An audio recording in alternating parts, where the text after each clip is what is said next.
আর তাদের মধ্যে কারো মৃত্যু হলে আপনি কখনও তার জন্য জানাজার সালাত পড়বেন না এবং তার কবরের পাশে দাঁড়াবেন না। তারা তো আল্লাহ ও তার রাসূলকে অস্বীকার করেছিল এবং ফাসেক অবস্থায় তাদের মৃত্যু হয়েছে। সূরা তাওবা আয়াত ৮৪। এ আয়াত দ্বারা একথা প্রমাণিত হয় যে, কোনো কাফেরের প্রতি সম্মান প্রদর্শনের উদ্দেশ্যে তার সমাধিতে দাঁড়ানো কিংবা তা জিয়ারত করতে যাওয়া জায়েজ নয়।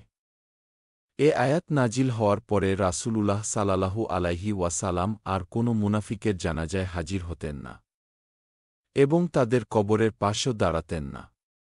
আবু কাতাদা বলেন, রাসূলুল্লাহ সাল্লাল্লাহু আলাইহি ওয়াসাল্লামের কাছে যখন কোনো জানাজা হাজির হতো, তখন তিনি তার সম্পর্কে লোকদের জিজ্ঞেস করতেন, তারা যদি ভালো বলে সত্যায়ন করত, তখন তিনি তার উপর সালাত আদায় করতেন।